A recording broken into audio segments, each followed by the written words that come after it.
ఆ మహానుభావుడు వీరభద్రుడి యొక్క ఉగ్రకళ తగ్గకపోతే దేవతలందరూ కూడా వచ్చి స్తోత్రం చేసినా ఆయన ఉగ్రత శాంతించకపోతే అప్పుడు మళ్ళీ జగదంబని ప్రార్థన చేశారమ్మా దేనివల్ల తగ్గుతుందని.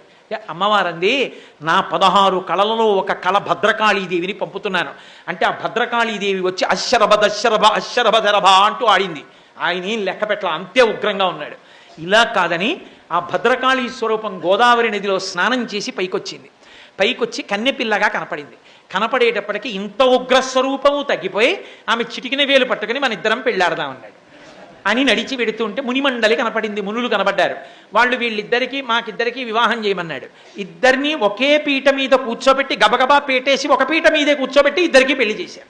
అందుకే మునిమండలి ఇప్పటికీ తూర్పుగోదావరి జిల్లాలో మురమళ్ళ క్షేత్రం ఒక పీఠం మీదే ఉంటారు వీరభద్రుడు భద్రకాళి.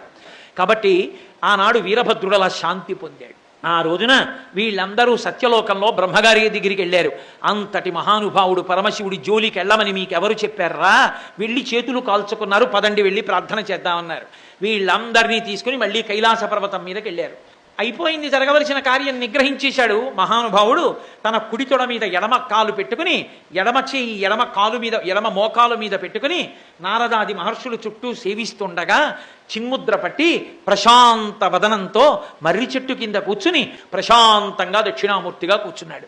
అప్పుడు వెళ్ళి దేవతలందరూ ప్రార్థన చేశారు. మా బుద్ధి తప్పయింది, నిరీశ్వరయాగం దక్షుడు చేయడం ఏమిటి, తగుదునమ్మా అని మేము వెళ్ళడం ఏమిటి?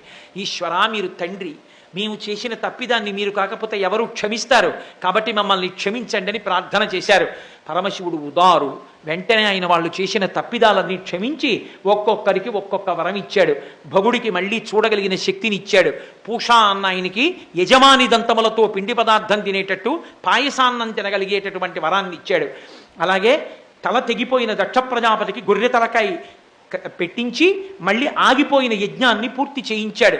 యజ్ఞానికి సంబంధించినటువంటి ఆ యజ్ఞ స్వరూపము జింక రూపంలో పారిపోయింది ఉత్తరదేశానికి దక్షారామం నుంచి. అమ్మో, భీమఖండంలో శ్రీనాథ మహాకవి ఏమి వర్ణించాడో అసలు ఈ దక్షారామంలో జరిగిన విశేషాల్ని భీమఖండంలో శ్రీనాథ వర్ణనలు వింటుంటే ఒళ్ళు గగురు పొడుస్తుంది, అలా వర్ణించాడు మహానుభావుడు. కాబట్టి అప్పుడు అందరూ ఆయన వలన అనుగ్రహం పొందారు. యజ్ఞం పరిసమాప్తమైంది. మంగళవాక్యంతో పూర్తి చెయ్యాలి కాబట్టి ఘట్టాన్ని ఆ తల్లి మళ్ళీ హిమవంతుని కుమార్తెగా పుట్టి హైమవతి అన్న పేరుతో పార్వతీ కళ్యాణం చేయించుకుంది. చక్కగా పార్వతీ కళ్యాణం జరిగింది. అదిగో ఆ పార్వతీ కళ్యాణం జరిగి మళ్ళీ పార్వతీ పరమేశ్వరుడు సశక్తియుతుడయ్యాడు.